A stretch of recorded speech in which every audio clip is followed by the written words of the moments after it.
Ladies and gentlemen, welcome back, colleagues. Welcome back from coffee. So we've had a fascinating debate this morning about supply and demand, and this third panel, which I'm chairing, is looking at the role of institutions, which I think is a fascinating subject. I think we're probably, from this morning's debates, recognise that there are many different parties involved in these sorts of programmes. We have parties involved at an EU level, parties involved at a national level. We have specialist managers, we have technical advisors, we have service providers, and we have thought leaders and lobbyists. So hopefully this panel that I'm introducing now will investigate what is the role of all these different institutions in making things happen. Roles such as simple things like project management, understanding the dynamics of supply and demand, questions around how to do this, how to actually structure these different sorts of opportunities. Is it through funds? Is it through social bonds? Is it through different sorts of vehicles? And we now have the new LTIF regime, which is very interesting, something which I've written about. Is that an opportunity to connect this all together? And I think, the other dimension that we might discuss in the panel is what sort of issues do these institutions actually consider? Things like establishing appropriate governance structures, setting performance measures, both financial and social, to enable desired outcomes, looking at risk management and risk profiles, analysing and selecting various strategies, and also identifying collective interests, investors with a common agenda, linking that with supply. So without further ado, we have three viewpoints on this topic this morning, starting with a Commission viewpoint. So we have, first of all, we have, I just want to get the pronunciation absolutely right, Giorgio Carrion-Cassoni, is that okay? Who's head of infrastructure unit at DG Ecofin. So he's going to be bringing the kind of EU point of view. We have Luciano Balbo, who is operating with the European Venture and Philanthropy Association. And we have Francisco Briganti, who's General Director of AEIP, which is a lobbyist organization based out of Brussels, representing representing various industries, in particular the pension funds we were talking about earlier, on an EU level. So first of all, I'd like to ask Giorgio to make a short presentation on the viewpoint from a Commission level. And one interesting thing about Giorgio, he's been leading the task force that we've heard about both yesterday and this morning, which has identified, I understand, 2,000 potential projects as part of the Juncker initiative. So Giorgio, I'll hand the floor to you. Thank you very much, and thanks for the invitation for this conference. On the Commission side, I think the logic of institutional support to investment in general has been drafted, as you know, in this communication 26 November called the Juncker package. I won't repeat it because my commissioner did it much better than I will do. I would simply recall the sort of three-strand structure of this initiative. On the one side, and probably is the most visible one, is the question of finance.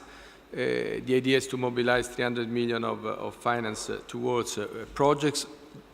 What is, besides all the numbers and things, what is most important for me is that I heard also, I came this morning, but what I heard is that there is no new money. This is not true.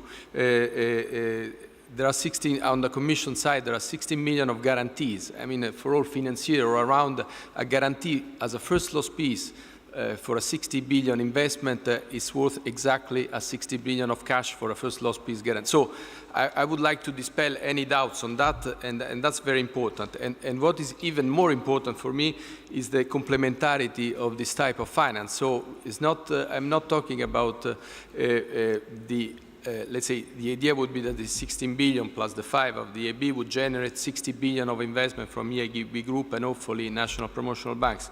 But the nature of this 60 billion is to take riskier pieces of individual project loans. I'm talking of subordinated debt, equity or quasi-equity type investment. So I'm not talking about the standard, let's say, more senior type of financing that, for example, the IB has very usefully done over the years, but I'm talking of a much more risky activity, and in this respect, this is capable of attracting further private finance of 300 billion. So I think those two aspects are at the core, and then besides all the figures, those I think you have to keep in mind. The second leg of our plan was the question of setting out an environment which is conducive to investment, so predictability and quality of regulation, reducing macroeconomic uncertainty, improving tax systems and so on, and especially removing sectoral barriers to investment, which are especially present in some key areas of investment like energy, transport, digital agenda. And I think on this leg, what I've seen favorably on my side, at least on the Commission, is a lot of enthusiasm in going to tackle. Probably in the first 100 days of the Commission, we are all pressed and pushed to do things in this direction as well. And then the third leg, and that's where I want to focus today, is the project pipeline preparation and what makes this project pipeline reach actually maturity and fruition and this investment to happen. So the first leg, and that's probably the most important, why all this started, is that there is a disconnect between the liquidity and financing available by the market and the actual visibility of projects. So there is a widespread perception that projects do not exist in Europe. Also Italy, for example, is a typical example, but in all European countries that's the same problem. So there is no visibility. This has been an analysis shared also at OECD G20 level. So what our intention by creating this task force is to say, okay, first of all, it's political. Let's show that projects exist. And then there is potential for investment. And I think it was already discussed yesterday. We identified through the task force more than 2,000 projects, including both at member state level and at European level, and for 1.3 trillion or 500 billion. But what is important is the number. Obviously, in 2 weeks' time, apart having slept very little and not passed a lot of weekends at home, but apart from that, we're not capable of analyzing the 2,000 investments as that. So there has not been an assessment of the Commission of the EIB. But all member states, and I can tell you in 3 weeks, obviously our contacts with the ministers of finance, but there was a huge and an incredible effort at the level of member states, spreading through all the ministries of transport, infrastructure, and so on, to create this pipeline. So I don't know whether it's good or bad, but for me, the essential point is that the pipeline exists, and it's a first step to a more forward-looking exercise, because the principle in the Commission view is not to stop here. Okay, because then this has led also to a lot of misunderstanding of the nature of this pipeline. We are not going to, this pipeline is just a first step towards more forward-looking structure of setting pipelines in Europe. We have some examples, for example, in the UK and Netherlands, when this is where national pipelines, investment plans are defined, clearly stated, transparent, put in a website, clear projects, best 50 projects, or best 50 projects, let's say, which then in the UK became 130, but okay, they are listed, they're analyzed, there are the finance needed, what are the bottlenecks, what is needed to go on, what is the stage of maturity, so there are clear stability and transparency. Then projects can go in, go out, that's not an issue. But when I am an external investor, and we have all the participants here probably can help on that, I'm reassured to see, first, that there is political stability. Not changing the government doesn't mean changing 130 projects. Secondly, it means that it's transparent, and I can go there and ask and contribute with procuring authorities and discuss the projects and help them structure better. And then you can manage expectations. And this is ultimately the aim of this exercise. So our aim would be that all member states of the European Union would define a clear long-term investment plan that can change, but also define in a centralized manner all projects that are supposed to come into fruition in the next period, and in order to then facilitate discussion with investors, but also facilitate discussion with civil society, because these projects very often have also impact on society overall. So, and then at the same time, at the Commission, we would like to have a new central level instrument structure that would replicate this for EU level projects. I'm talking of cross-border trans-European networks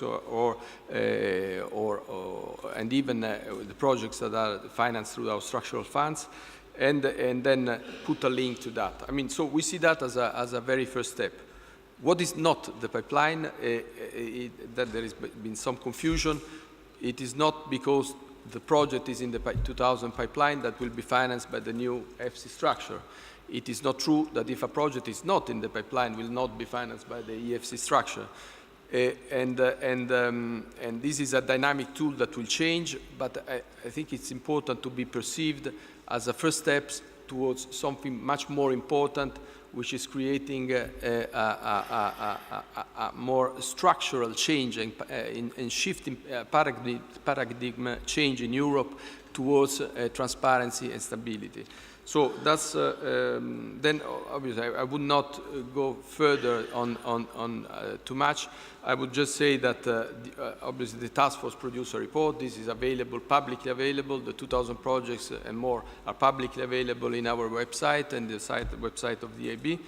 And that not only we focused on projects as such, but we also focused, and I think the report, I would encourage you to read it, on barriers and bottlenecks to investments in the different sectors.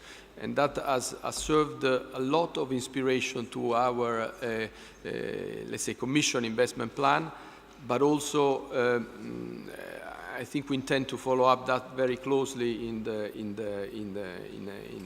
future. So I will stop here. Yeah, maybe I have just a question. Sorry. I have just a question for you. You know, this morning we were listening from the point of view of, say, insurance companies, and they were identifying some regulatory or technical issues. I mean, from a Commission perspective, you know, what do you see as the main challenges in deploying this and making this all happen? Are there some difficulties that you've identified from a regulation or technical point of view to make this happen? Are there any changes that need to change in that landscape to deploy this? It depends a bit on which type of regulation, because I mean we should distinguish what is the financial regulation, which was also evoked this morning, and the more sector regulation. So on the sectoral side, I think the analysis becomes clearer on our side. I think that there is a lot of value in increasing internal market, let's say having a EU-wide internal market. There are areas where there are where member states need to do much more to implement existing regulation. And on areas also in which the Commission first has to make proposals and the Union to accept it, and I'm thinking notably at the digital agenda market, where a lot can be done in terms of copyright and users issues, when this, I think the agenda can be put forward much more strongly. On the financial regulation side, I mean, we have get now out of the round of this big financial regulation overall. I understand that from the pension fund and in an insurer's perspective, there is still scope for, let's say, improving the capital charge. I think this is let's say, obviously, I think the EIOPA was there yesterday. So this is a tool. In order to have a tango, you must be in two. So, but the first step is to open the books of insurers and banks and to make clear that that in terms of credit risk performance and so infrastructure is really different. I mean, we have a sensation of that, yes, but we don't have yet a scientific proof. And if this can be proved over the next couple of years in the review of Solvency II, for example, this could be addressed. Just one more question. The LTIF, you know, exciting new investment fund type product, you know, set up specifically for what we're talking about today. Do you see that as a valuable new tool in the toolbox to aggregate money and connect supply and demand? Yeah, absolutely. Now, for us, this is fun. I mean, I mean, not myself, but my colleagues we were in close contact with. We have pushed that very strongly, and this is a very important tool, because when you manage already to standardize a certain approach towards a regulatory approach towards setting funds for a given purpose, then you're already a step beyond, because it facilitates then standardization, documentation. I mean, the whole industry will go to the hopefully right direction and facilitate investment in infrastructure. Sounds like a very exciting prospect. Maybe now we can sort of switch tacks and look at things on a more national level, on a more local level. And Luciano, would you like to sort of take the floor and share with us what you've been doing in the field of philanthropy in Italy, social housing, etc.? Thank you. Thank you. I am talking of my activity, but mainly on behalf of the European Venture Philanthropy Association.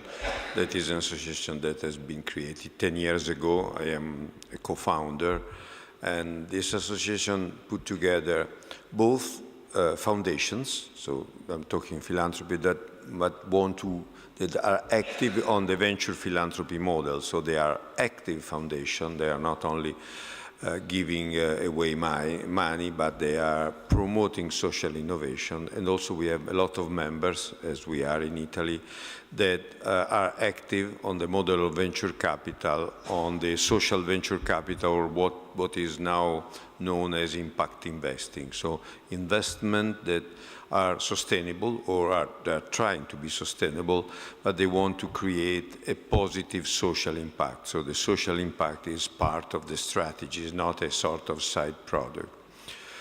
It's a really small market. There are no more than 10, 12 players in Europe.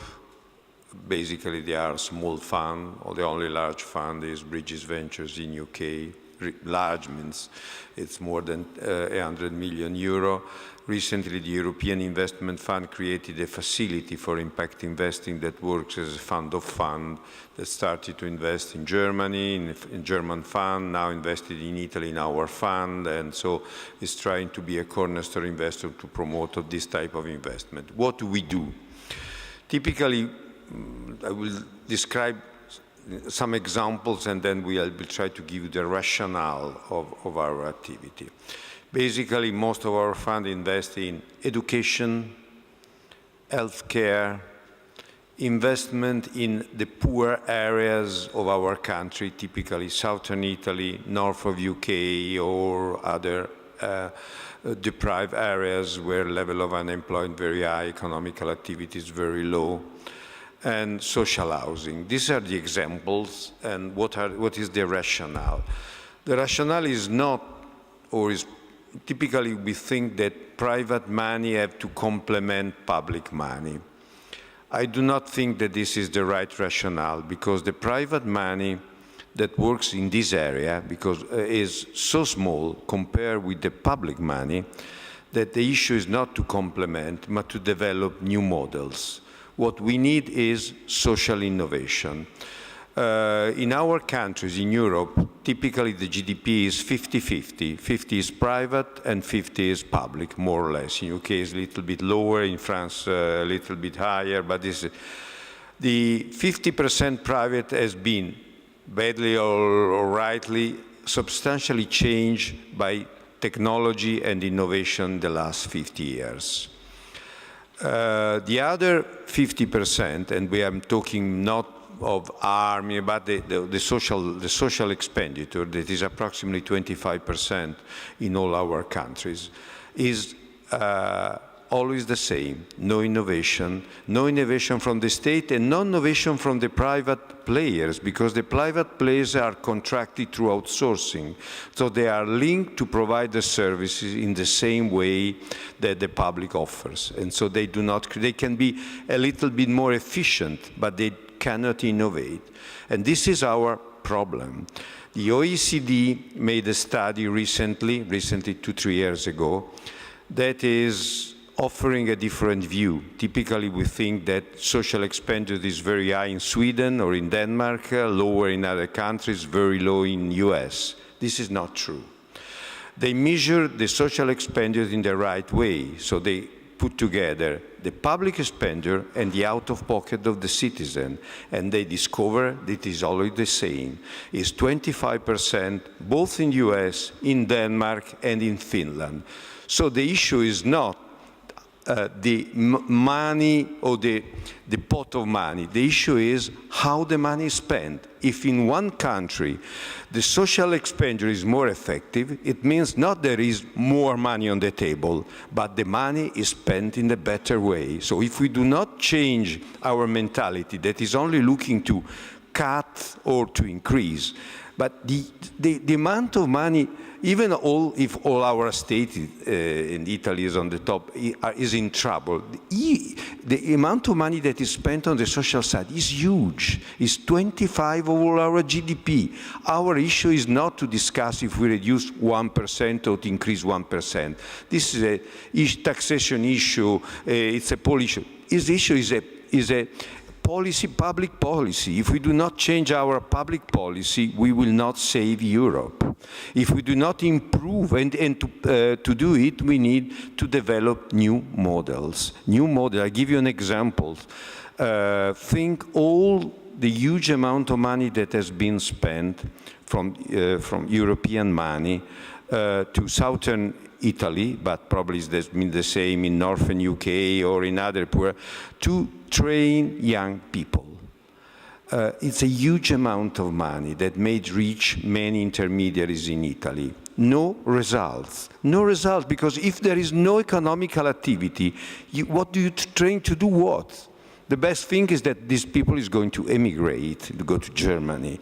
So this is a way to really not to use well our money. We need different ways to use the actual money. As the actual money is over, we can't think in any increase of the money available if we do not change it. So what we want what we try to do is to develop new models. And obviously this needs a different approach toward the public sector. The public sector all over Europe is contracting out services. This does not help in social innovation. We need partnership.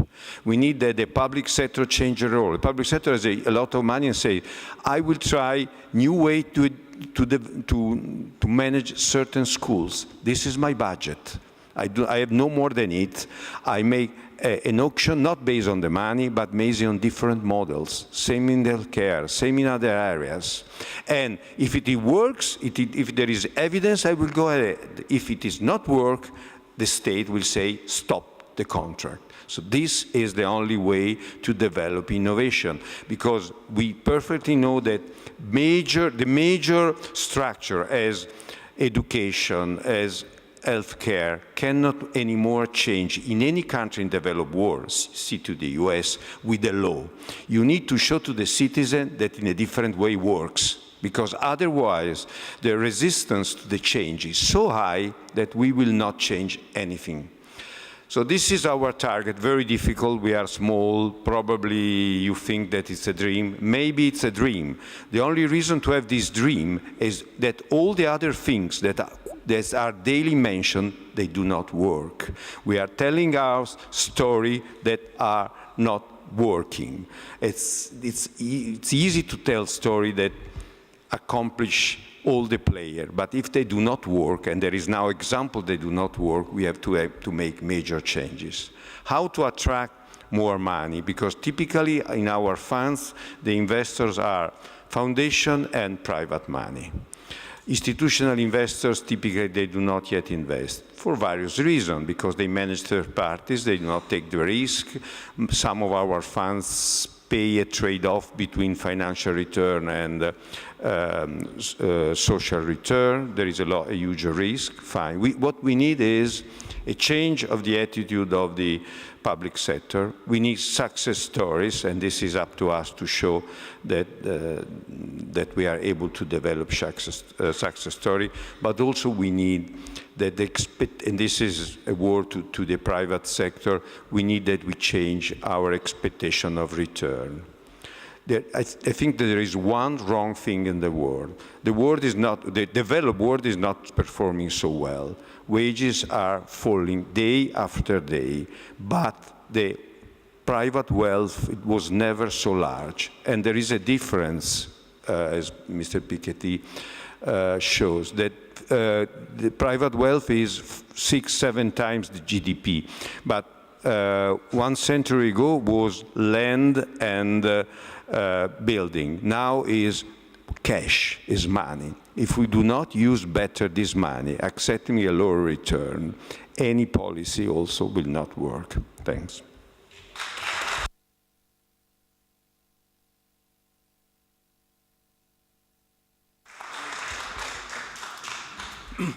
Lisonia, fascinating presentation there. Obviously, you're skeptical about the performance of the public sector. Just one question I have is, how do you win public trust? So you're talking about private money, working through these fund organizations. How do you approach winning confidence, public trust? How do you deal with the governance of these entities? I'm not, when I say skeptical, I'm saying because there are countries, probably not in Italy, but other European countries where the public sector is pretty efficient, but the public sector is not able to innovate because you can't innovate, because innovation means you have to take a risk, and the public sector cannot take the risk, because if you are a manager in the public sector, and if you take the risk and your bet does not work, you lose the job, while in the private sector, taking risk is part of the activity. And it's understandable, this situation. So this is the issue. And so the reason why to create partnership is to allow that someone else can take the risk, contracting out and taking out the money if it does not work. To create, this is an issue of mentality. Mentality, laws also, because obviously this type of contracting out needed different law, because you do not give a contract based on the price, but on your expectation of the results. So you need different skills to decide who is going the right company to give the contract. The second one depends on people. We, for example, in social housing in Italy, we developed with some municipality a marvelous relationship. So we were able to build on public land, new type of buildings, social housing. So at the end, there are people. So people that in the public, even in the public sector, even with the constraint of the public sector, they take the minimum risk to get some result. And this, there is an issue. The public sector needs different person, needs that we open up, not to change all the people, some special task that has the innovation as the task. So we need that 0.5, if all the states give 0.5% of their actual spending for new contracts and new innovation, not more money, we can develop innovation. And 0.5% is nothing on our GDP, but is a huge amount of money to try to develop new innovation. And I'm not saying 0.5% on top of the actual spending, no. Of the actual spending, so no more money. We do not ask for more money because we perfectly understand that there is no more money. We want a different use of the money that exists.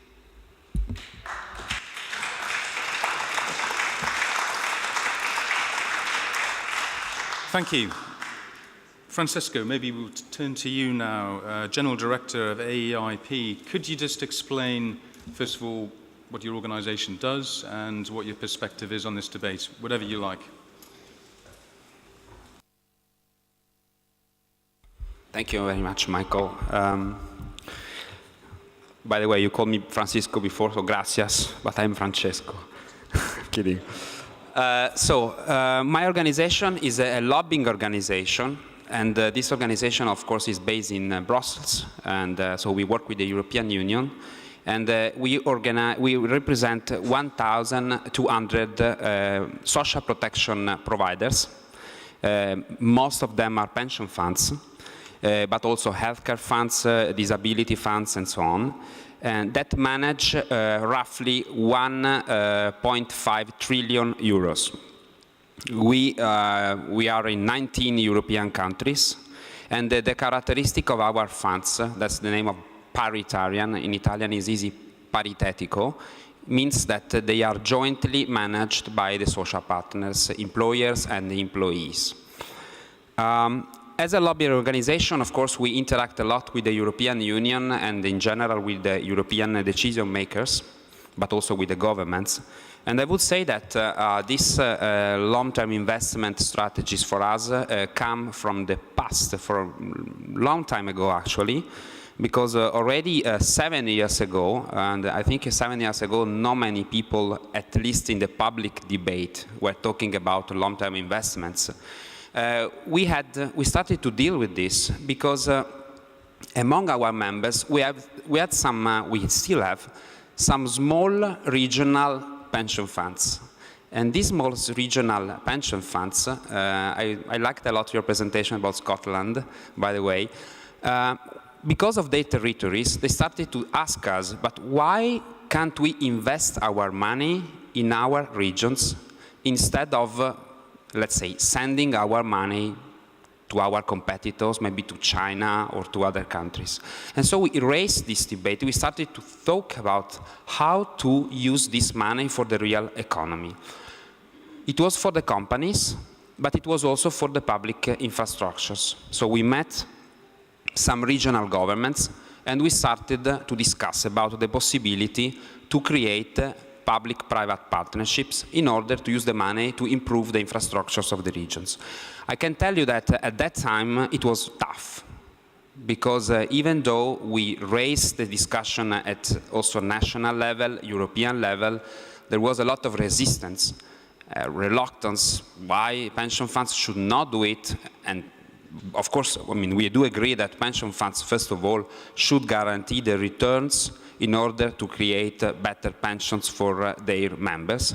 But we thought that maybe there were some formulas to have a win-win approach, having good returns and having good returns also for the real economy. Well, things have changed because of the crisis. The debate, I make the example of Italy, from regions, from some regions that maybe you know that they have these regional pension funds, became a national debate.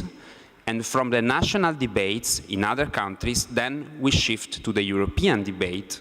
The European debate, the proof of the European debate, first of all, is the famous green paper on long-term financing of a few years ago. It was for 2013, so basically last year, almost 2 years from now.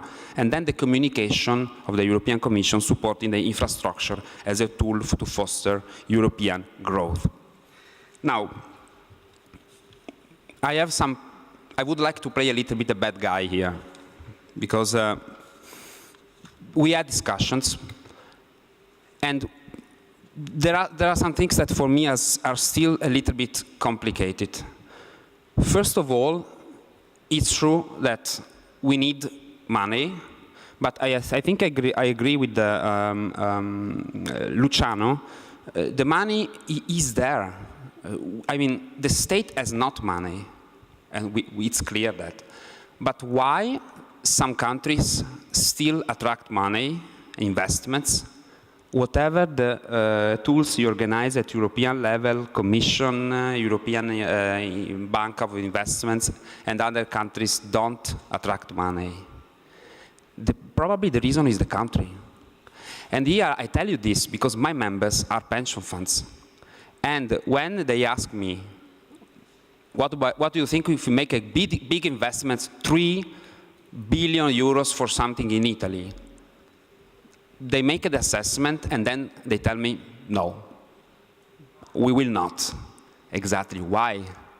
So what I'm trying to say is that the first goal of the pension funds, and it was also said by Matti Lepala from Pensions Europe and from the colleague of the Insurance Europe, they are right, the money is there, but the first purpose is to have good returns. Because of course, I mean, we have responsibilities to our members to deliver good pensions. So if the return is good, okay.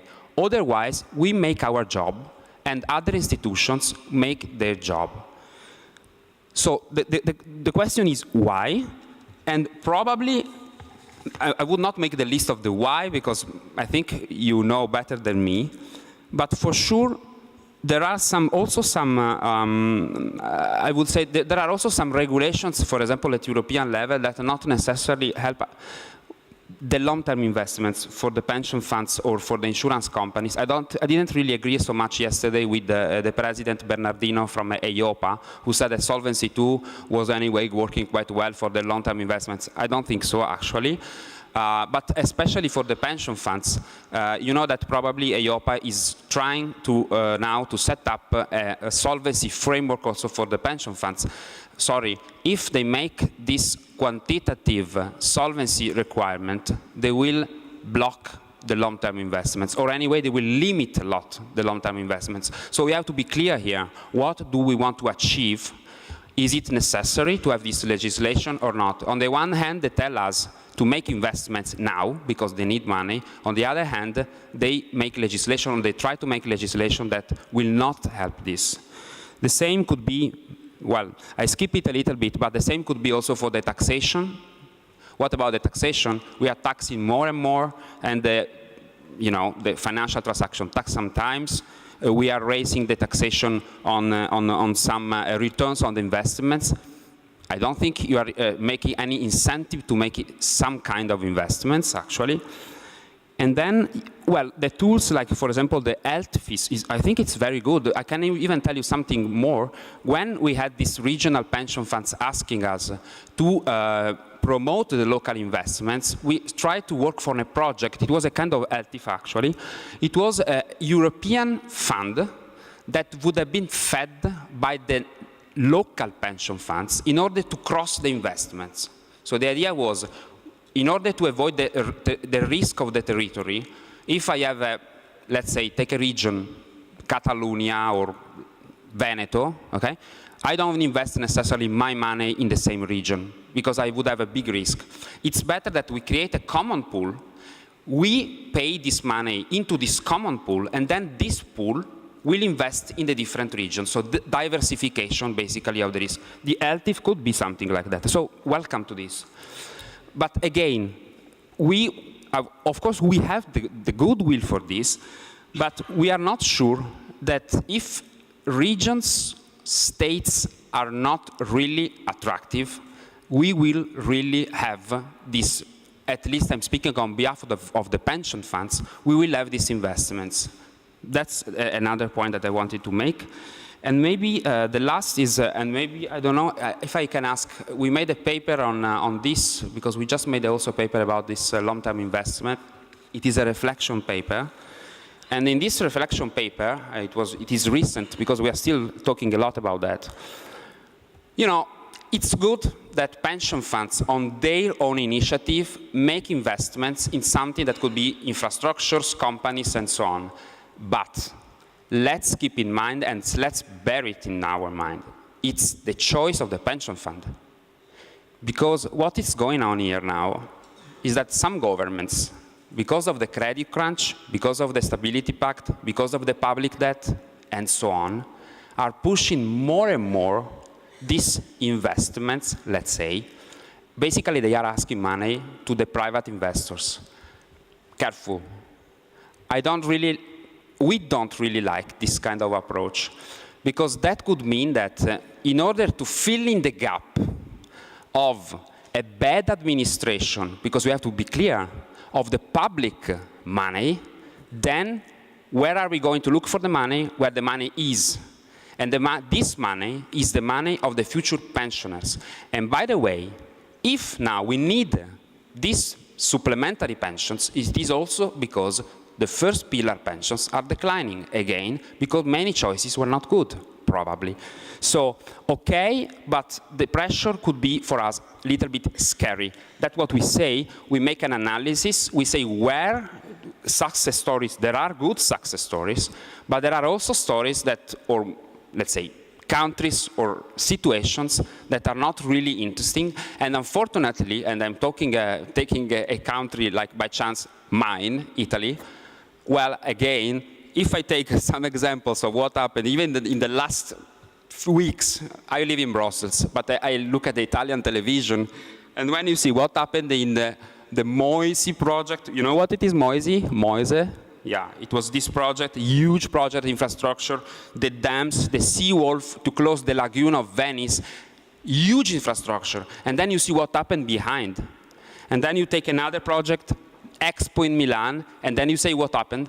Do you think I would invest in these projects? I wouldn't. Same was for the bonds, government bonds. If you have a spread like it is, the pension funds withdraw their money from Italy. But why? Because the credibility of the country was not there. So, and just finish, and I had to play the bad guy, but just to say something new maybe here. We said everything and its opposite, which is good. My conclusion is that money is there, we can do it, but countries should be attractive, transparent, legal security. This is political stability. I cannot launch a project, then I change the government, and I withdraw the project that I had. Because otherwise, we can forget the money for the countries that are in need, especially of this money. It's not by chance that Italy and France are the countries that pushed the most to have these initiatives. Thank you.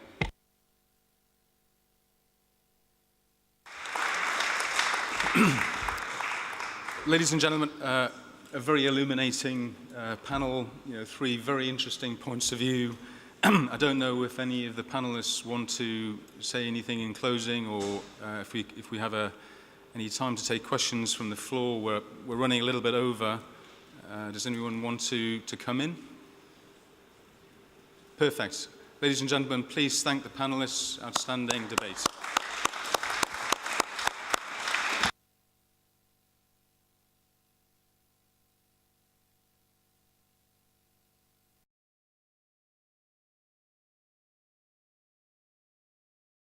So, dear colleagues, that is the last round table. We have to control our time in a European dimension, because we have to finish more or less at 1:15, if you want, 1:30. We have to discuss about how to relaunch social infrastructures, next steps. As you know, social infrastructure means material and immaterial goods. If you think about education, education means material goods, schools, building schools, but also education, or if you think about health, it means hospitals and health promotion. And the same thing concerns justice with the prisons, or energy and houses. So that is a very important discussion to conclude our 2 days of debate on investments. We have a panel with four colleagues. One, it's also me. I will give to me the floor, and I ask the panelists to respect the time. The first is Fausto Felli, the chairman of Executive Board Integrate.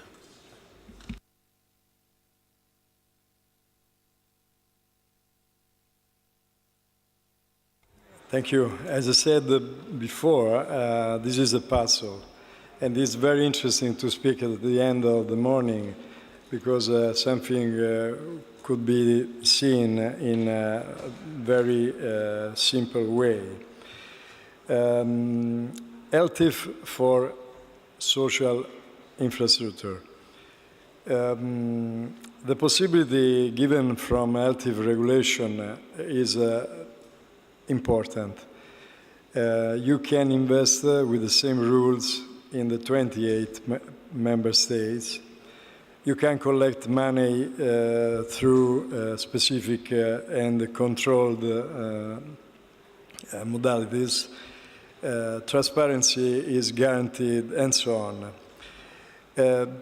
I want to say, for pensions, everybody of us does really understand what is the necessity to have safe investment, because we, first of all, are paying pensions for our future, so that nobody has to explain us how much it is important to have a safe way.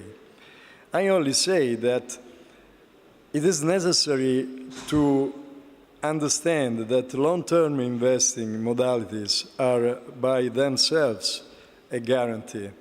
Because in LTIF regulation, for example, you have 70% with no redemption, and so on. But before going to this and giving to pensions the message that everything will come from a study, from an evaluation, not from an emotive impact. We don't think in this way. I want to tell that the definition of social infrastructure comes directly from the constitutional law, which is to say that to apply constitutional principles, you need some infrastructure. To apply the principle of health for everybody, you need some infrastructure. The dignity, you need some infrastructure, work, and so on. Nothing can be made only with words. Infrastructure are the living part of the Constitution. Said this, what are the fields, the principal fields? Education, kindergartens, social housing, local transport, health and healthy aging, heritage, waste, broadband connection, green energy, infrastructure like lifetime long learning, and cultural infrastructures, which is to say that social infrastructure are not for the biological living. They are for human being living. Putting together biological necessity to eat, to be in health status with cultural and other kind of necessity. But why infrastructure, social infrastructure are so important? It's very simple. You have two pockets. One pocket is from wage or pension, and you spend your money to buy what you need. The second pocket is services, is represented by services, by everything you want to receive, not at the market price. Community says, I want to be a cumulative group of purchasing, okay? And I establish in my freedom that I want to pay some services not at the market price. Why this is important? Because these help people that cannot achieve a high-level income to be at the same time protected against the loss of dignity and other things. For this, our Europe, our old Europe, has this in its DNA. Other countries have no such economy, and for this, they will reach us in the next years. But in this moment, we must remember that social infrastructure are a part of economy. Because if you save money from local transport, from education, from a lot of other things, you will spend money for market and you can buy the television and so on. If you spend money in areas where the community can guarantee good services without spending money, it is a good thing for you, for your first pocket. It's so clear that I don't understand why it is so difficult to speak of social infrastructure. I want to thank FEBAF CDP, OECD, to let this meeting entirely devolved to social infrastructure. And this is the first time in all the debates on long-term investing held during the semester of presidency. There were more than 6 meetings, high-level meetings. But this is the first time that we can speak of social infrastructure in a direct way, focusing all the aspects.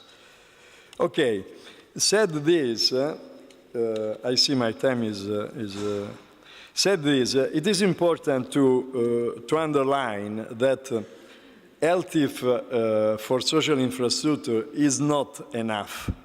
LTIF regulation is not enough. We think that the next step will be around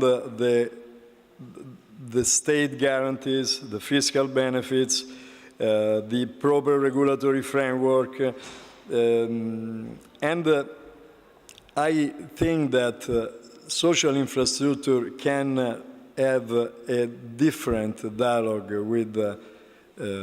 with public institutions, because a wider negotiating table, a virtual negotiating table, is strongly needed, because the demand side, supply side, and the institutional side must understand what he can do to reach a common agreement.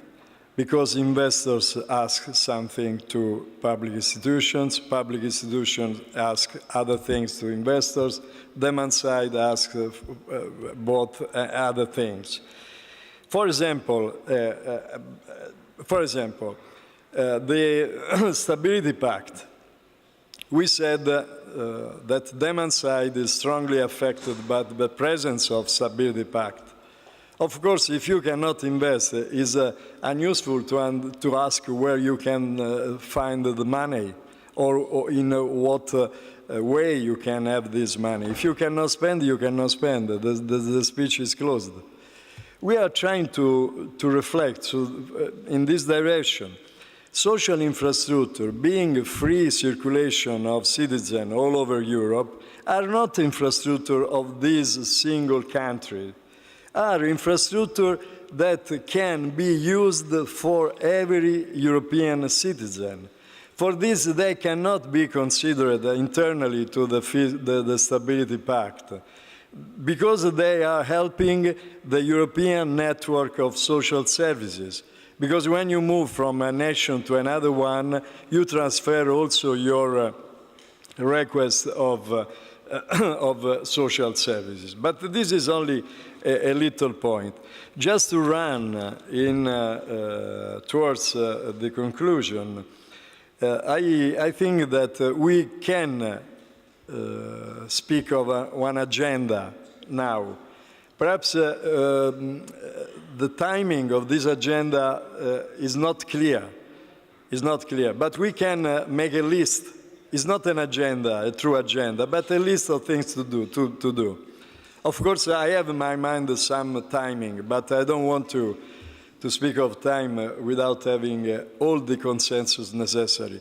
The first one came from ETUC, the Confederation of Trade Unions that want to participate to this challenge.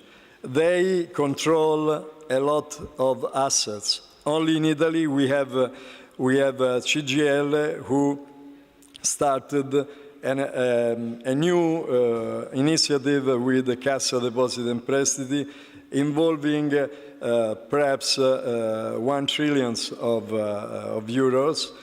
And this clearly demonstrates that pension funds have another interlocutor, which is the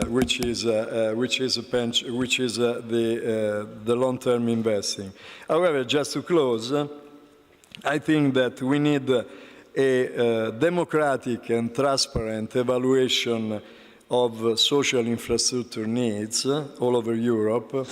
Just knowing the gap between different countries and within each country. which is to say that we have, for example, kindergartens coverage 14% in Italy and 74% in Norwegian.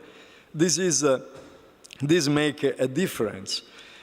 Within a single country, we have a gap between the actual level of social services and the full coverage.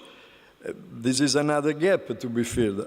What is the cost of this gap in terms of GDP, in terms of public debt? We must study this, and to study also what is the cost, what is the investment to fill these gaps, and what are the modalities to do this. This has a lot of questions. Just to close, public can play a role. Democracy now is a power without power, because democracy without money is a power without power. We are voting people that says we have no money. This is not democracy. For this, it is strongly necessary to remember that out of the fiscal circle, there are the so-called silent giants, the institutional investors. We opened a dialogue with this just 2 years ago with Matti, with Francesco, and to start to understand, without forcing anyone, to understand what could happen if the discussion is not a crime.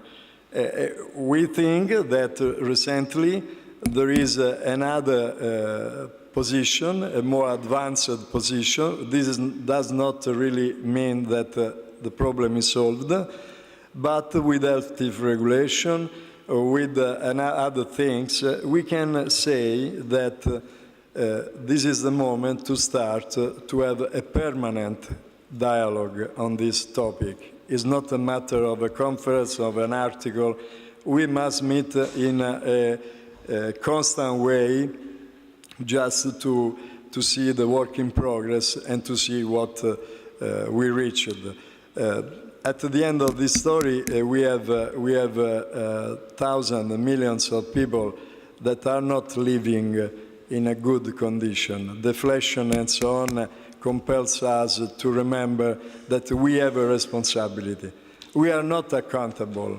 Anybody of us is accountable. We are only responsible, but responsible for our mind is something more delicate than accountability. Thank you. Thank you very much.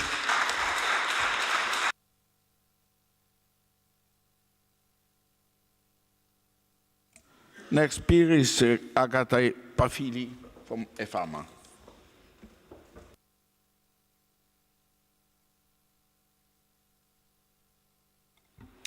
So thank you very much.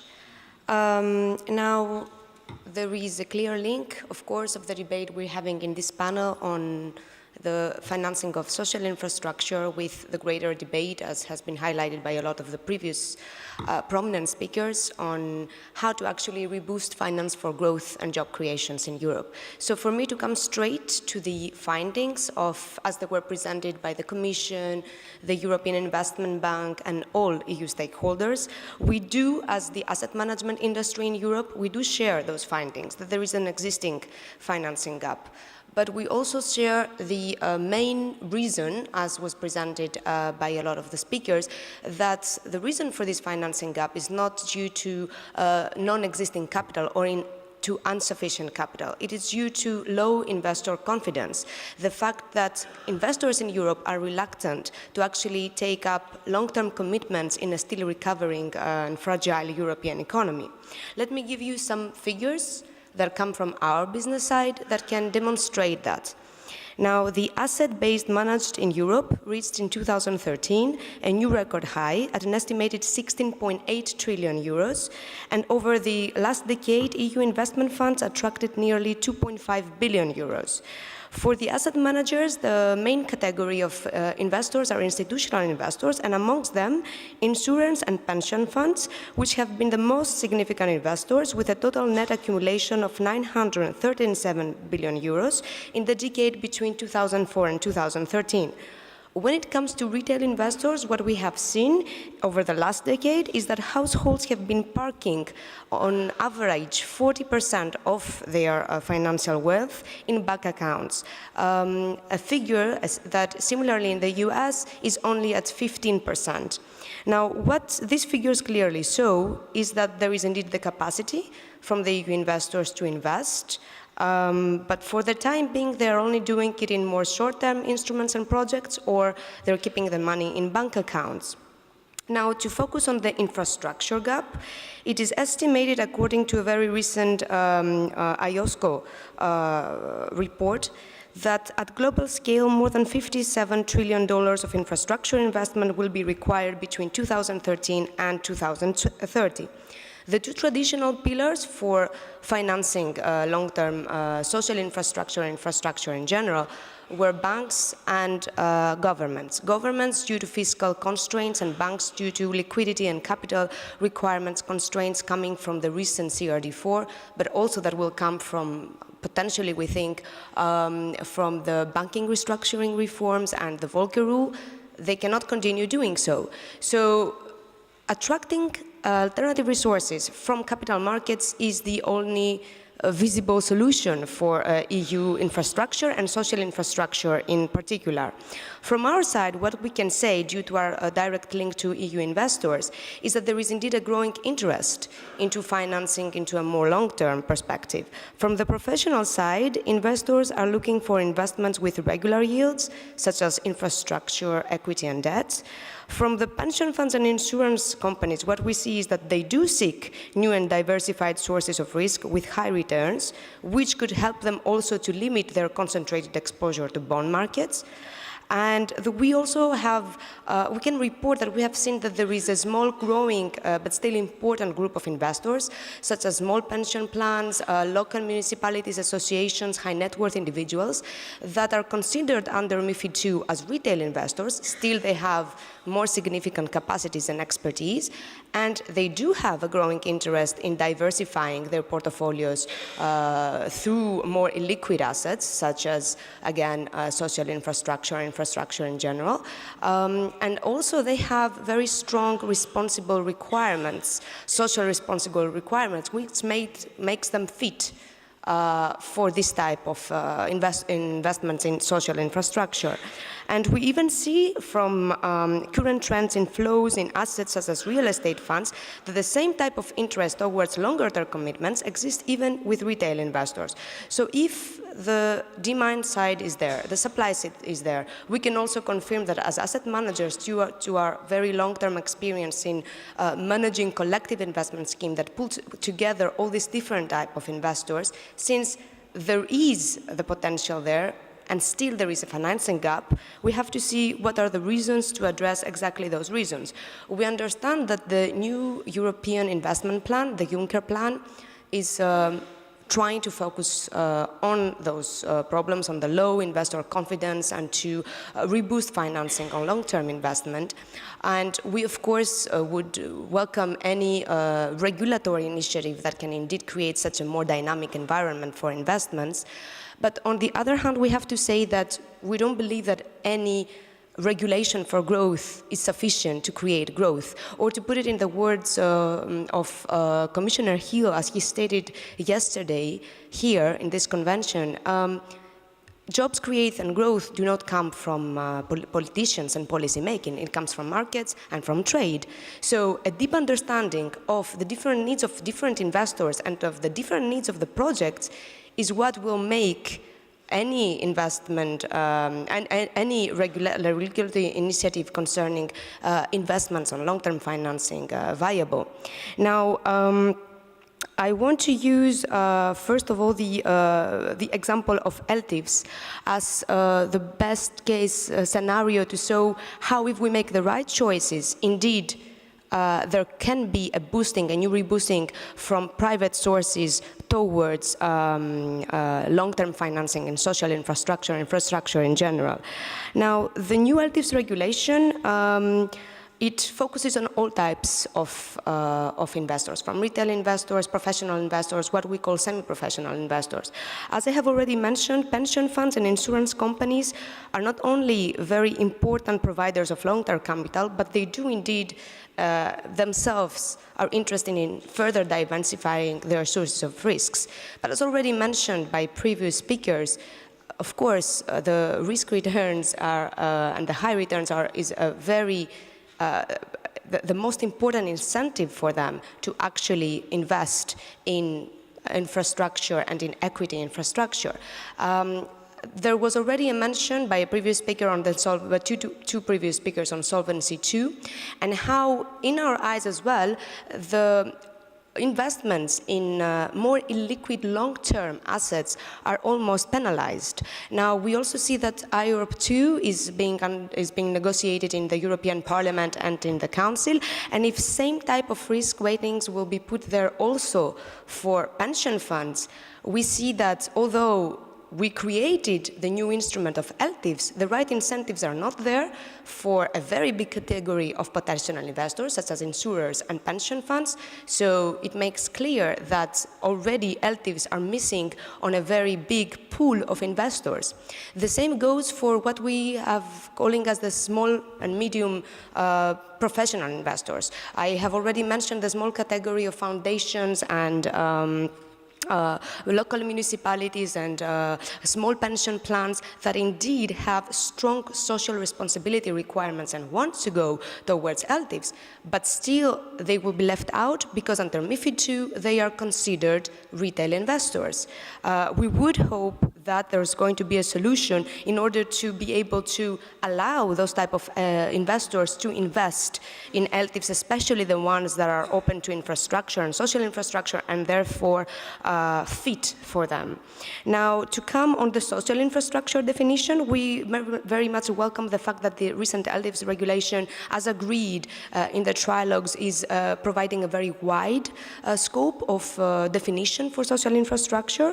So social infrastructures that yield a predictable return in the sectors of energy, transport, communication, education, health, welfare support, or industrial facilities are included. And we also welcome the fact that the new text of the regulation allows for a mixture of social infrastructure with commercial or non-commercial real estate, for the pure reason that in realistic terms, the true projects that are out there are indeed a mixture of social infrastructure and real estate, may be of commercial nature or not.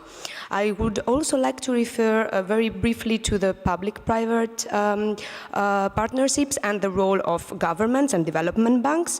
The main disincentive, of course, as it was very much mentioned by all previous speakers, to invest in infrastructure projects have to do with the high risks that are associated with them. So, of course, many more investors would be willing to take up a part of those risks, or some risks that are having public guarantees. This would allow more predictable cash flows for investors, as equity contributions from public sources can serve as a first loss protection for them.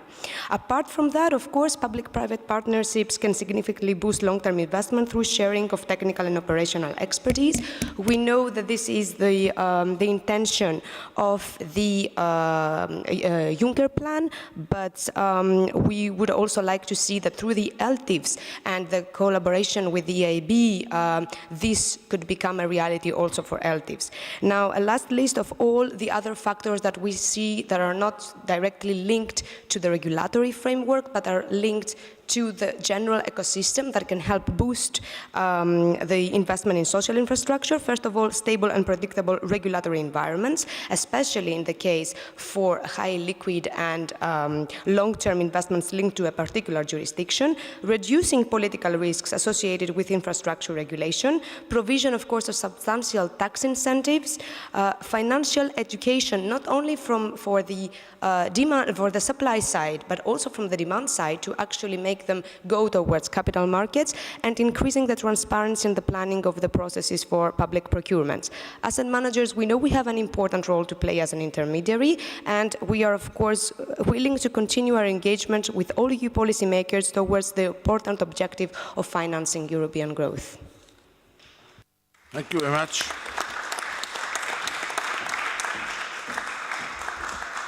Now the floor is to Ian Maher, Chief Executive, Aberdeen YMCA.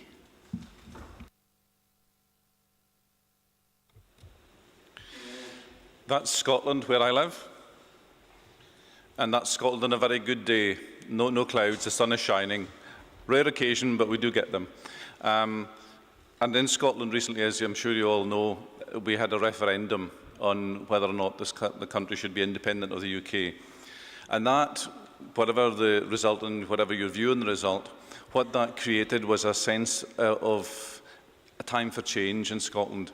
And there is a real sense around the country that we're looking for change. And it's raised all sorts of questions that are immediate, about immediate issues. There's the devolution of new powers to the Scottish Parliament, welfare, parts of welfare payments and other things.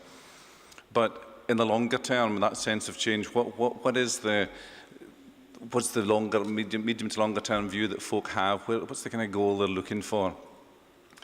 And I would say that, and Mary referred to this earlier, my fellow Scot, Irish Scot here, I think what Scotland is looking for across the political divides and parties and social structures is social justice. There's been, Scotland has a strong sense of social justice and the value of social justice, and we want to find ways to achieve that as we go forward in this time of change. And that would be true, as I say, of all the political parties. The one that is currently runs the government in Scotland, the Scottish National Party. John Swinney is the Cabinet Secretary for Finance, Employment and Sustainable Growth. This is his full title. He is also now Deputy First Minister of Scotland, just in the last couple of weeks with the Cabinet reshuffle. But we had hoped that John would be able to be with us at conference today. He's not, because there are so many changes going on and so many things demanding his time right now. But what John did do is he gave me a message specifically to bring to the conference, and that's the words he asked me to bring to you. The Scottish Government greatly values the work of those who are at the leading edge of creating the conditions for a diverse and active social investment marketplace. We remain committed to working with partners to develop a joined-up and coherent social investment policy in Scotland that recognises our values, seizes new funding opportunities and strengthens the third sector. And that would be true of the Scottish Government, because he's speaking for them, but for lots of others in Scotland, both inside and outside of government circles. So we have in Scotland, I think, a place where we are ready for long-term investment in social infrastructure. We're hungry for different ways of doing it. Luciana earlier was talking about innovation and the need for innovation. Every health board, every regional health board in Scotland now has a full-time member of staff who is an innovation champion. That is his or her role. And they're looking for new ways to deliver services within the public sphere. So Scotland has an appetite for long-term investment in social infrastructure. There's a growing interest among the potential investor community. Mary referred to the pension funds earlier in her presentation, and they're beginning to develop their ideas around how they would do social investment. There's certainly a growing interest among organisations who deliver service in the community, like my own. I work for YMCA, as you heard, and a growing number of third sector, NGO sector organisations who are looking at new ways, new structures in which to deliver services, long-term investment in social infrastructure being one of those. And we have a number of tools. Mary mentioned earlier the public social partnerships, the PSPs, that exist in Scotland with the patient capital element that she referred to. We also have the Social Impact Investment Partnership as a tool to deliver investment in a person-centred social infrastructure. Fausto was talking about the person and the importance of people in the midst of the developments that we're doing. That this is for people to receive a service, a better quality. It's about making a real difference to real people in real communities. The SIP infrastructure, or the SIP structure rather, model involves three partners. A very, very brief overview of how this works. So there's the outcome partner, who would normally be a department of government, a section of government, the delivery partner, who would normally be a third sector organisation, voluntary charitable organisation, and the investment partner, or more commonly partners. It tends to be a consortia of investment partners. And essentially, the outcome partner and the delivery partner agree a set of outcomes. That may be to work with 1,000 unemployed young people per year and bring them to a point where they can re-engage with the labour market. So the outcomes are agreed. The delivery partner designs a service, a process to achieve those outcomes, and obviously costs that. So that the cost of that is then provided, the X pounds, by the investment partner. So essentially the investment partners provide the working capital to the delivery partner, and there's a legal structure for that. And if those outcomes are achieved, then the outcome partner repays the investment partner their X pounds plus interest at a previously agreed rate. Government in the UK are being exceptionally protective about the interest rate they're paying in certain ones of these type of models, but for what it's worth, there are 17 similar models in the UK, and another 7 were just announced in the last week. And the interest rate seems to be settling in the region of 4 to 6%, for what that's worth.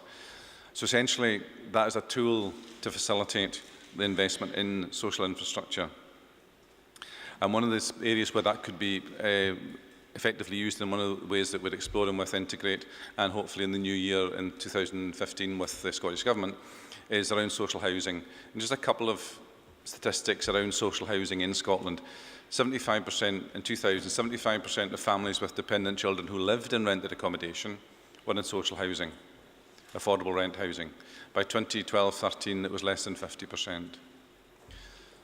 Rented housing doubled in 10 years. Those in social rent fell from 40 to 25% in 20 years. So housing tenure is changing in Scotland, and it's vital that in that change we develop facilities within it which focus on social justice, which focus on social mobility, which focus on increasing the quality of life in the community for those who live in the community. Real difference to real people in real communities. And if we're going to do that with social housing, it has to be about more than just the physical house, the bricks and the mortar, the things that make up the physical house, investment in that. It has to be investment in the people that live in it. And the great thing about social housing is when you provide that, if you structure it appropriately, you can create wraparound services for those who live there, who need support. It may be around health issues, maybe physical disabilities, physical health issues, and access to remaining in their own home but receiving care. It may be around family structures and family support for parenting skills. It may be around ex-offenders resettling into the community or homeless people resettling into the community. But within the context of social housing, as long as you focus on more than just the physical house, you can wrap services around that make a real difference to the people who live there. And I think there is a huge opportunity to address social housing and to develop better social housing that's person-centred in Scotland, because the need is clear. I just gave you a couple of very basic statistics, but there's plenty of research and data there. The appetite is there for new ways, for innovative ways. Luciana, I was intrigued by talking about the need for innovation. It's not just about new money, it's about using existing money better. And essentially that's what a social impact investment partnership does. It doesn't create new capital, generally speaking, but it does use existing capital more intelligently and more effectively. So the appetite is there. The mechanisms are there for mainstream investment to come into this space, whether that's social impact investment partnerships or the public social partnerships that Mary referred to, and there are other structures for that. What we need to do is to find structures to connect the large scale of supply. And we've heard a lot. One of the things that intrigued me over the last 48 hours was the way in which so many people said supply is not a problem. There's money there. The issue is fundable, investable projects and to deliver that or to invest in. And I would say that in Scotland we have a number of, because the culture has been developing these ideas for a period of time, we have a number of projects that would be ready and would be investable. And we have a number of people with the experience and the skills to make that happen. But the size of those is relatively modest compared to the size of the supply. I was really intrigued earlier when Olav was saying that some pension funds were looking at investments in the region of $250,000, 250k. That's, albeit that would be consortia, so the total will be larger. But I think if we can begin to have those conversations, what we need to do is to create the connection that allows for the scale between the scale that's available on the supply side and the scale that's available on the demand side, and to connect those two, and it's that bit in the middle. And I've loved being here for the last 40 hours because I love being in a room full of smart people. Because when you're in a room full of smart people, it's amazing what things happen and what ideas can develop. And I would thank you all for what I've learned in being here, and encourage you to continue with the commitment that you have to find new ways to do this, to make this real difference to real people in real communities. And I would be delighted to hear if you have any inspired ideas of how to do that, facilitating between the scale and supply to the scale and demand, and you can get me there. Thank you for listening.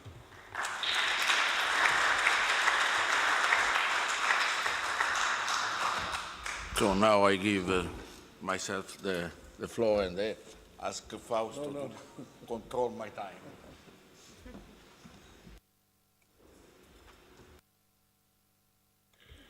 So I think that the moment is arrived to think together with one point that is on the agenda of our round table, that is the second part, next steps, what we can do. We discussed a lot yesterday and today about the contents. You remember probably that Jacques Delors say always that to win in a political action, we need three things. Clarification about the content of the project, the agenda and the method. So we discussed together a lot about the contents of the project. I think that we discussed less about the method and the agenda. And it's clear that even if our governments speak a lot about social inclusion, about unemployment, about policy for immigrants, about health, about aging and so on, it's clear that this dimension that was one of the added value of the meeting today and yesterday is not one of the priorities of the European institutions. If you see the 10 priorities of Jean-Claude Juncker, that Jean-Claude Juncker said in October when he received the confidence of European Parliament, the word social dimension is not there. There are 10 priorities, but the word social dimension are not there. And there is the risk that in the Juncker plan, the social infrastructures are not one of the priorities to invest. That is the reason, because yesterday when I spoke about the Juncker plan, I said that there is one element that is very important. There is the element of governance. Governance is not only a technical question. Governance means the capacity to define common interests, and to define common interests, we need a supranational governance, not a governance diffused by 28 governments. That means that to give to these governments the instruments, that means the powers and the competencies to apply the common interests, and that means also the possibility, the capacity of these institutional governments to develop a good dialogue with citizens. That is the role of civil society. So at the end of our meeting, but Paolo Garonna will conclude, we have not only to think about the contents of social infrastructure in the framework of the Juncker plan, but probably we have to think about the fact that we will see what will be in this plan, and we'll see also on the content of the reglement, of the rules that the Commission will propose. But we have also to say that from this point of view, from a qualitative point of view, from the quantitative point of view, for the moment the Juncker plan is not enough. We listen what Fausto Durante said about the proposal of the trade unions on the fact that we need 250 billion each year for 10 years. We remember the proposal of Romano Prodi and Alberto Quadrocurcio concerning the project bonds. So it's clear that and we listen also what Moscovici, Sapin and Padoan said yesterday. It's clear that from a quantitative point of view, the Juncker plan, as it appears for the moment, is not enough, but also from a qualitative point of view. So what civil society can do? First, we have to know that we have some instruments that we can use. There is an article, the Article 11 of the Lisbon Treaty, that establishes that the binding instrument not only of the Commission. Article 11 says that the institutions, plural institutions, have to establish a clear and a concrete dialogue with the citizens and with the civil society organizations, not only the Commission, but also the other institutions. That means Council and the European Parliament. If you go in the Justo Lipsius, there is a virtual word on the building of the Justo Lipsius saying entrance no allowed for the citizens. In front of the Justus Lipsius building. So it's clear that we need a social dialogue of civil society with the institutions. That is an instrument that we have on the Treaty of Lisbon. Second, we have an instrument of civil society that is the European Citizens Initiative. You know that there was an initiative for water that reached more than 1 million of signatures. If there is something that is not enough in the European instruments, we can use also this instrument. But we have also to discuss, as I said, about the next steps that we have to use. We can probably think also about the possibility to enhance some instrument that exist at European level. You know probably the European Innovation Partnerships. The Commission established 5 European innovation partnerships about health, aging, active health agents, about agriculture, about smart cities, about water, about raw materials. That is a kind of best practice, and I think that we can discuss also about the possibility to enlarge this European Innovation Partnership and to enhance this instrument that is an instrument that concerns not only the Commission and the states, the governments, but also civil society. So to conclude, I think that we have to discuss together about the possibility to continue this work that we are established together, establish together the next steps, see what will happen in the next months and weeks on the question of the Juncker plan. Padoan has right when he said that it is urgent. But if it is urgent to launch this investment plan, we have to think about the instruments that we can use in the next months. We know that the Juncker plan probably will start only in June, but what we can do from here to June, we have the Investment European Bank, but we have also the possibility to think about other possibilities. Next week, it will be very probably the last vote of the European Parliament concerning the budget of next year. It's clear that this budget is not enough to solve our problems.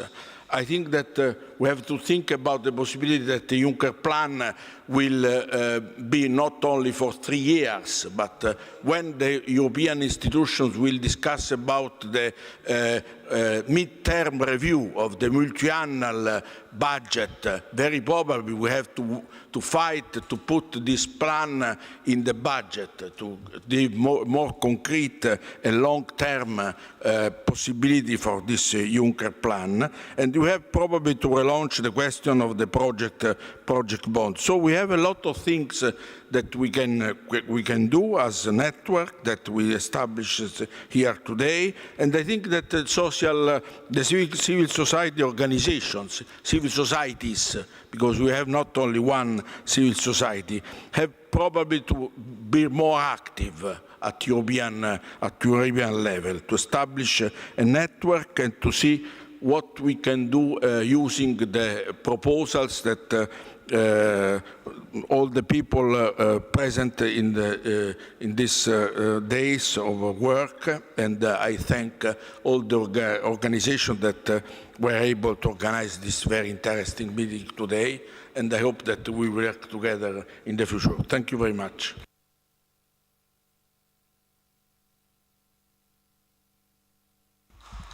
There is a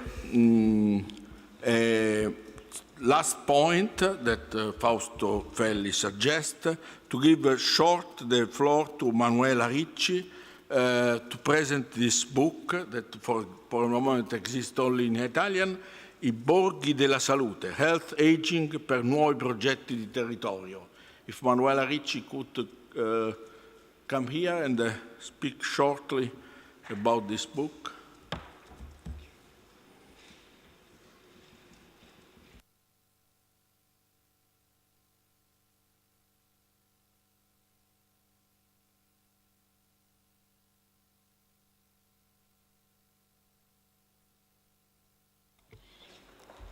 Buongiorno, grazie per avermi invitato a presentare molto brevemente questo libro, I borghi della salute, che è frutto di un lavoro collettivo iniziato da anni con un team interdisciplinare di cui fa parte anche il professor Felli e alcuni miei collaboratori qui presenti, il professor Bruno Monardo e la professoressa Roberta Lazzarotti. Si tratta di un lavoro che è iniziato sulla scorta della valorizzazione dei centri storici minori e delle possibili funzioni da attribuire a questi centri nel processo di rigenerazione. Con l'aiuto appunto del dottor Felli abbiamo molto ragionato sull'anti-aging e su questa, diciamo, situazione molto interessante che si sta verificando oggi di disoccupazione giovanile, distruzione dei centri storici e incremento del consumo di suolo e sviluppo dell'agricoltura e dei prodotti a chilometro zero. Ci è sembrato di vedere in questi piccoli centri storici e nei loro sistemi territoriali dei momenti di grande forza di recupero delle economie locali che possono sviluppare servizi alla popolazione anziana per la prevenzione delle malattie della vecchiaia e quindi con il traguardo di un risparmio anche da parte delle regioni nelle cure mediche, di situazioni in cui le comunità locali si possono rivalorizzare e ritrovare delle identità anche attraverso il recupero di alcuni lavori, mestieri antichi con innovazioni, per esempio nel mondo dell'agricoltura, dell'agroalimentare, e quindi diciamo un rafforzamento del locale che però deve, come diceva il dottor Felli, fare un riferimento a network europei, diciamo, perché sistemi di organizzazione territoriali di questi centri che hanno a disposizione una grande quantità di patrimonio devono rintracciare una domanda significativa che possa creare una mobilità di persone nei diversi paesi europei, che può dare luogo anche a scambi culturali, di esperienze, di crescita della comunità europea a livello di cittadinanza che va anche al di là del concetto dello studio, del progetto teorico, delle buone pratiche, dei progetti Interreg di cui tanto si discute in Europa. Cioè potrebbe essere veramente un momento di scambio delle cittadinanze europee in contesti europei di particolare interesse che offrono spunti e germi per innesti tra i vari paesi, per rilanciare le economie locali e gli investimenti a lungo termine. Grazie. Grazie.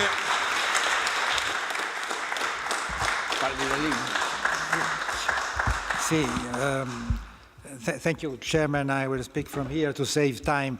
I think at this stage the best conclusions are the short conclusions.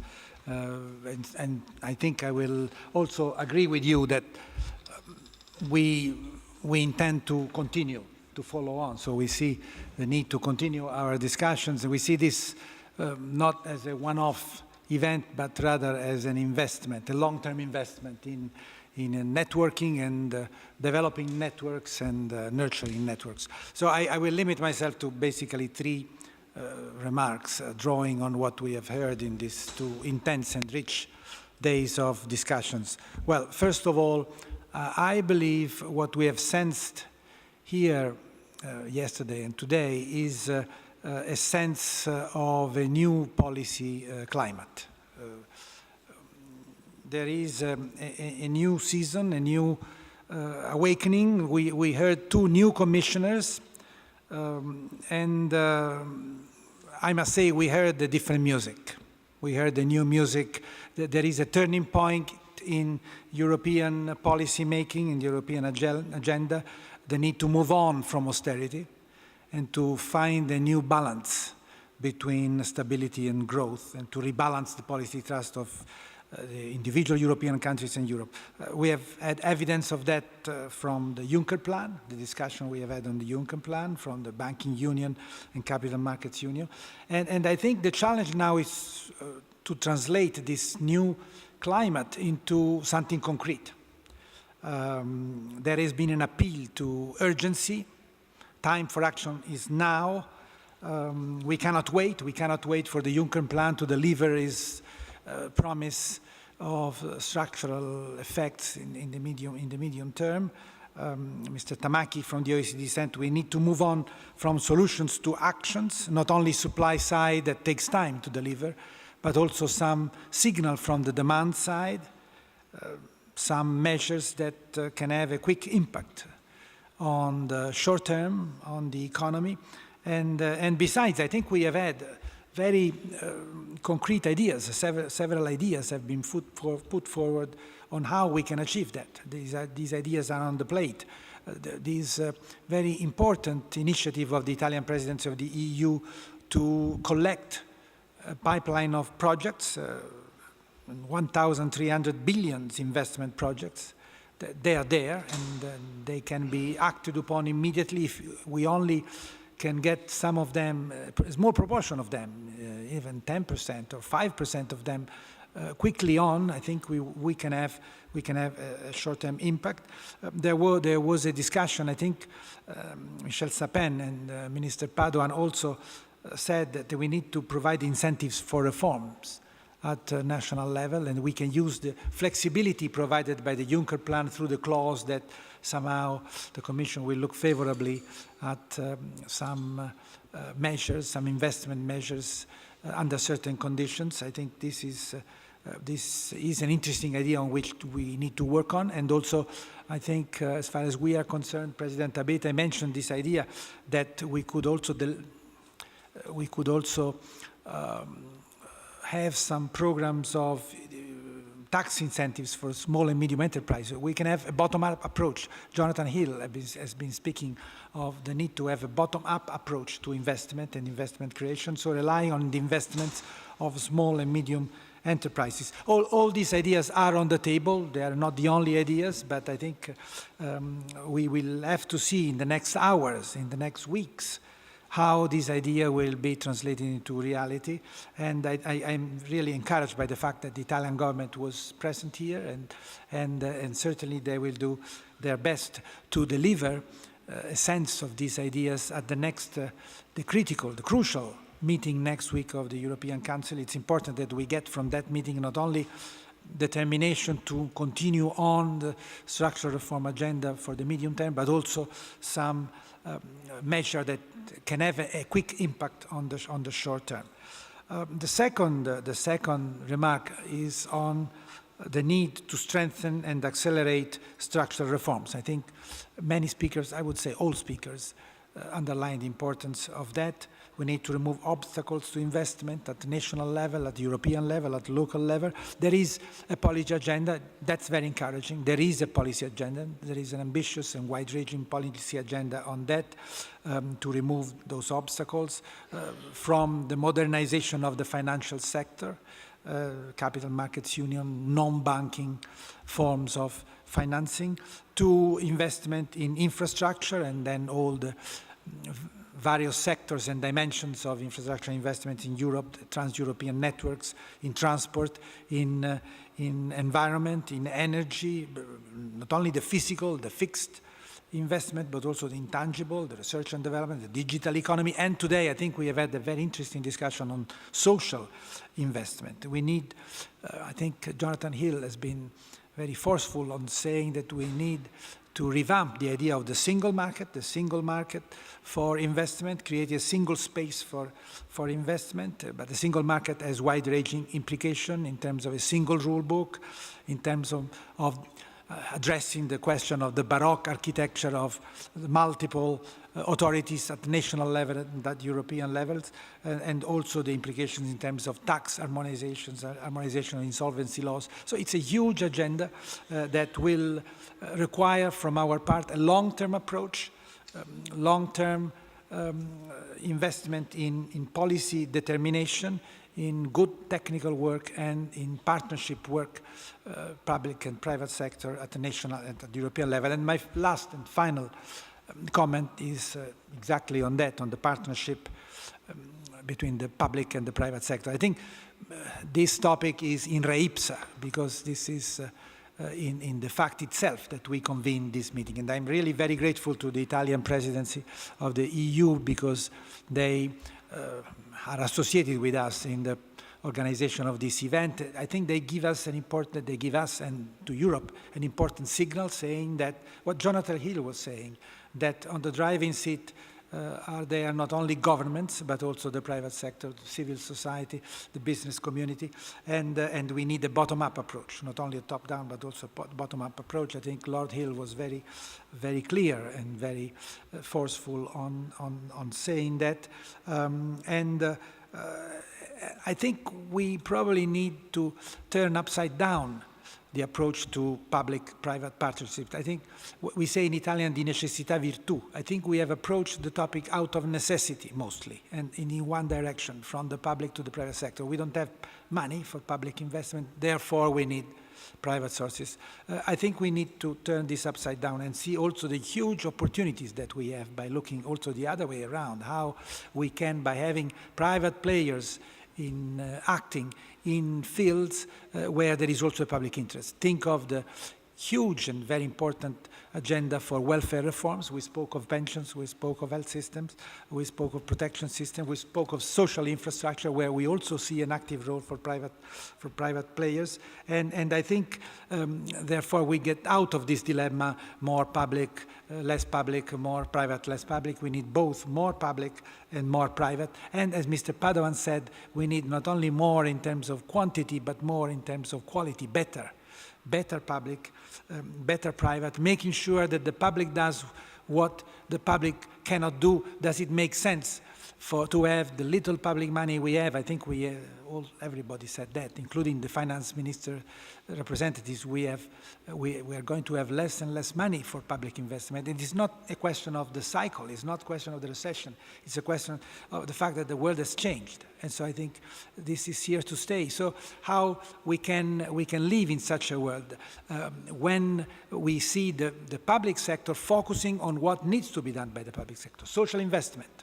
Social investment is something that belongs to the public sector. Does it make sense for the public sector to invest money in an infrastructure project, big infrastructure project that can be financed by the private sector, it doesn't make sense. I think that should be left to the private sector, and the public sector should focus these scarce resources into financing schools, into financing the kind of things we have been talking today. So I think this is also a call, if you want, to a problematic which was mentioned this morning of having not only more investment in infrastructure, but also more inclusive investment in infrastructure and more inclusive financing of infrastructure, so that we can have not only finance for growth, but also finance for growth for all. I think this is a public dimension that needs to be present in our discussion. This is something that the private sector cannot do, while I think we need to rely on the collaboration between private and public for the other things. So I think these are three basic ideas which we will continue to reflect on and work on, and the idea of somehow carrying on the baton and having a follow-up of this meeting, I think, is a strong one and an important one, and one on which I would like really us to depart today. And my only remaining task is to thank all the people who helped us organizing this meeting. The co-organizers, I mean, they are some of them sitting around this table, but I want to mention in particular Cassa Depositi e Prestiti, Eduardo Reviglio. I don't know whether he's here, but I think they did a great job. The OECD, well, obviously Integrate and Fausto Felli and Pier Virgilio Dastoli and all the other organizers. I also would like to thank, please allow me to thank all those who worked behind the scene. A lot of them, really very dedicated people. I really would like to ask you to pay tribute to that by applauding them, because they really did a great job. Thank you to Abi for providing this great venue. Thank you to the speakers, the participants. Thank you to the interpreters doing, as usually, their great job. And I think I would like to thank you all for participating in this event, saying that we will build on what we have achieved today and we'll continue working together. Thank you very much, and arrivederci a Roma.